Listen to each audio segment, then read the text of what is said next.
In today's lecture, we are going to discuss vibrational rotational spectra under atomic molecular physics. In the last class, we discussed only rotational spectra.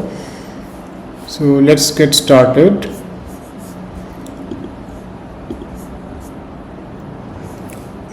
So we start with vibrational spectra and we'll do harmonic theory. So in harmonic theory, we know that the energy of an oscillator is given by n plus half h nu, where n is the quantum number of the oscillator and nu is the frequency of oscillation. Now if I divide this E by hc, we get what is called Gn, which has the dimension of 1 by length, but it is proportional to the energy, and this thing can be given by Gn is actually n plus half kappa, where kappa is actually nu by c. This is my kappa. So kappa is actually, it is, though it has the dimension of 1 by length, it is called the frequency constant and it is proportional to nu, the frequency of oscillation. And the frequency of oscillation is connected to the spring constant K and the reduced mass mu through this relation. Okay, it is connected through this relation. Okay, it is connected through this relation. And the selection rules are given by delta n is equal to plus minus 1. So this is the dominant selection rule, and delta n is equal to plus minus 2 is also possible, and delta n plus minus 3 also transition is possible, but these occur with very less probability. So the dominant transition that takes place is given by delta n plus minus 1. Now we can add an harmonicity in the problem. So in that case, Gn is modified as n plus half kappa, and this is the correction term. So this correction term is kappa xc. Xc is called the harmonicity constant, and then n plus half whole square. So this is Gn when we include an harmonicity in the problem.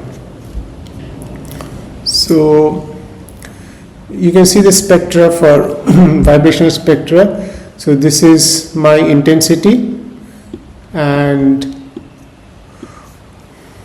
what you see is that for this corresponds to this corresponds to the selection rule, delta n is equal to plus minus 1. So this corresponds to kappa, but there will be other overtones also. So this is the first overtone at twice kappa, and then we will have a second overtone at thrice kappa, but with decreasing magnitude of intensity, because these are rare compared to the fundamental overtone, which you can find it at kappa. So these are the vibration absorption lines. Now, if in addition to vibration there is rotation, then the G term is modified as n plus half kappa into kappa xc and harmonicity constant n plus half whole square, and then this is the rotational term. The rotational term is B subscript n j into j plus 1, where Bn is, we have seen this expression before, h by 8 pi square mu r square c, where r is the difference, this r is the internuclear distance. Now you can see that this B is actually strictly a function of n. So higher the quantum number, so this B changes with n. Why? Because this r square changes with n. So higher the quantum number n, greater will be r square. Okay, so greater will be r square means it is the mean value of r square will increase, and as a result Bn will actually decrease with n. So greater the value of n, smaller will be the value of Bn. So now on top of this vibration spectra we superimpose the rotational spectra. So this we had before, kappa, 2 kappa, 3 kappa, and now what we have is, we have what is called the P branch. So this is the P branch on the left hand side of kappa, and the right hand side we have the R branch. And here also twice kappa we have. So this corresponds to the primary band, and this corresponds to the weak band. Okay, so yeah, and so we see that in this any band we have R branch and we have P branch. This corresponds to the rotational transitions. So here we will see in the next slide. So R corresponds to the transition from rotational quantum number j to j plus 1, where P branch corresponds to the transition from j to j minus 1.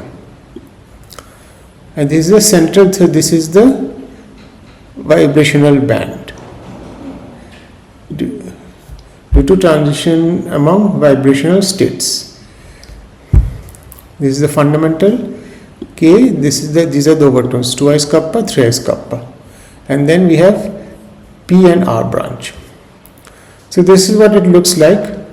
So this you have one N1 vibration state given by quantum number N1, and we have another vibration state given by quantum number N2, and corresponding to these vibration states are attached rotational states given by J1 is equal to 0, J1 is equal to 1, J1 is equal to 2, so J1 can be 3, so like that it goes on. Similarly for N2, this vibrational state, we have designated the rotational quantum number as J2, so J2 can be 0, J2 can be 1, and J2 can be 2. And now what is this R branch? So this is typically R branch.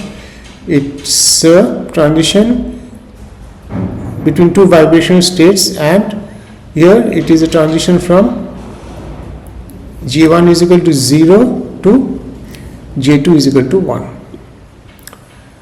Okay, so this is a typical, this is R branch, and P branch is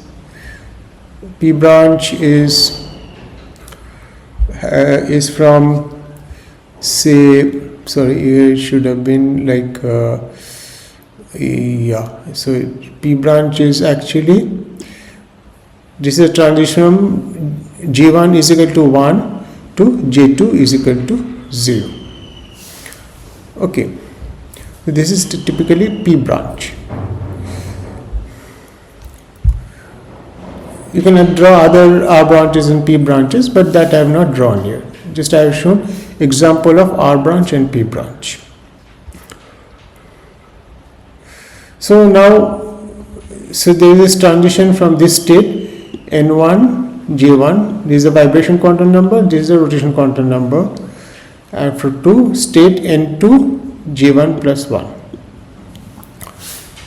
So this is what is called, this is the R branch we are dealing with.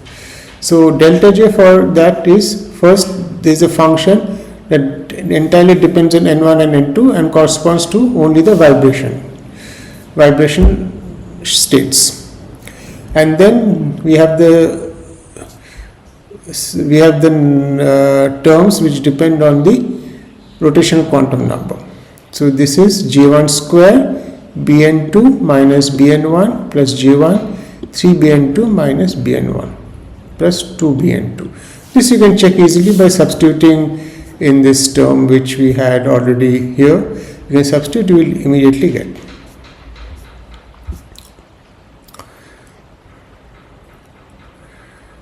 Okay.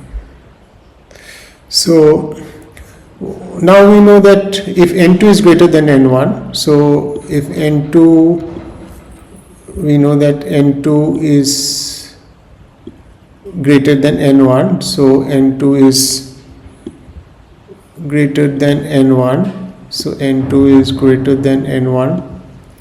In that case, Bn2 is less than Bn1, that we had discussed already, but these two values are very close. Bn2 is approximately equal to Bn1. So this Bn2 minus Bn1 is a negative quantity. It is less than 0, though it's a very small quantity. And this 3Bn2 minus B1 is a positive quantity. So as J1 increases, what happens is that the spacing between the R branches, it starts decreasing because of this term. Because of this term, the spacing between the R branches starts decreasing slowly. Similarly, we can have P branch. So in P branch, the transition takes place from N1 J1 to N2 J1 minus 1. So in that case, you can write delta J is equal to F, some function which is entirely a function of N1 and N2, the vibrational quantum states, and then functions of the rotational quantum number J1. Okay, so this term is J1 square, so this we know is negative, and this is also negative. You can see minus here, so this is negative and this is also negative. So what happens with increasing J in the P branch, the distance between the lines, they increase. Okay, so this is the theory of P branch and R branch in short. Now you can see that here you can see with respect to this vibrational transition, there is a maximum here in the P branch as well as in the R branch. Here also you have maxima. So what does it mean? What does it mean? So it means that it is related to maximum, means the intensity is high, and that is related to the population of the rotational states. So higher the population of the rotational states, the greater will be the intensity.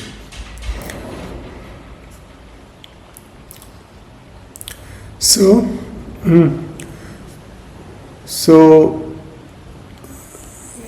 population of a state, rotational state having quantum number J and corresponding to the vibration state N is proportional to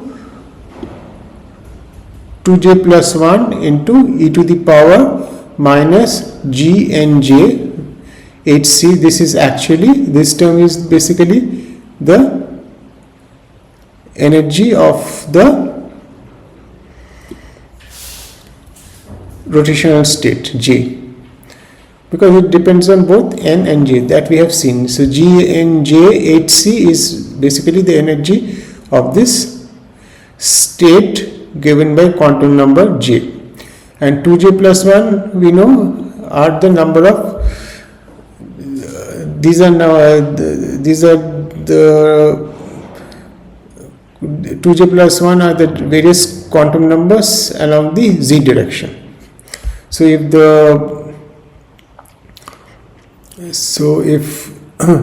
your rotational has a quantum number J, then it will have 2J plus 1, it will have 2J plus 1 degenerate states. Okay, so it will be so what we have to do, we have to find out the maximum value for J for a given quantum number n, for a given vibrational state. So what we have to do is dnj dj is equal to 0. That's it, and from there we'll directly get the maximum value J max, the maximum value the J, which gives the maximum value for nj, which we say J max is this. So for this value of J, nj will be the maximum, and that J will correspond to this. That J will correspond to this maxima in the intensity, and because corresponding to rotational quantum state J, there are 2J plus 1 degenerate states.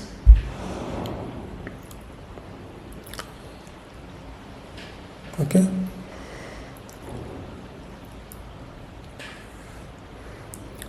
So now we'll do some problems. So this is the theory of rotational vibrational states in short. So we'll do the first problem. So the force constant of hydrogen 19F means fluorine 19 molecule is 966 Newton per meter. Show that the vibration frequency constant of the molecule is 4138.08 centimeter inverse, which we have denoted by kappa. So kappa we know is nu by c. So and nu is equal to this also 1 by. So yeah, sorry, this one will be a kappa. So what we have to find out is the force constant. So kappa is given. So nu by c. So this one will be kappa. Yeah, this one will be kappa. Okay, and nu is actually 1 by 2 pi into k by mu to the power half, where k is the spring constant and mu is the reduced mass. And reduced mass you can find out from here. Mass of a proton is given 1.67 into 10 to the minus 27 kg. Fluorine has approximately 19 neutrons and hydrogen has 1 neutron. So from there you can find out, from the expression of reduced mass, you can find out mu, and kappa is given. So once kappa is given, from there you can find out what is k. So what is k? We have to, spring constant is given.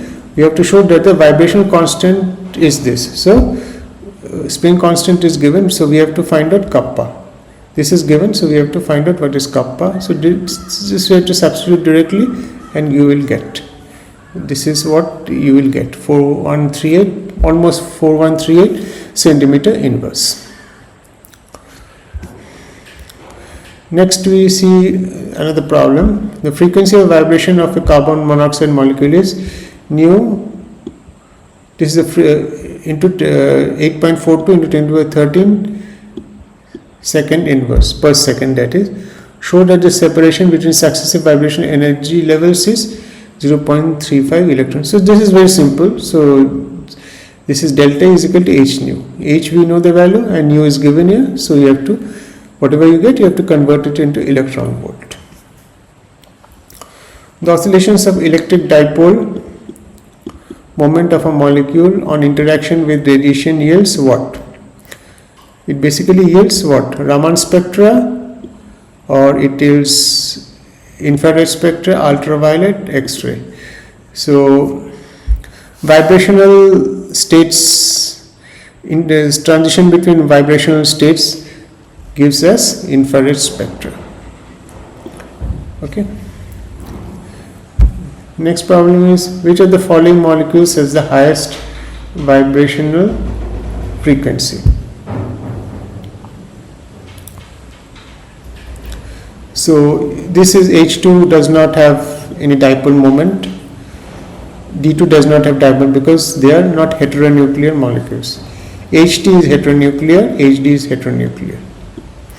And we have seen that frequency, from here we see the frequency nu actually is depends on 1 by mu to the power half. So lower the effective mass, greater will be the frequency nu. So from here you can easily check which one has the lower effective mass. Between HT and HD, which one has the lower effective mass? This one has the lower effective mass.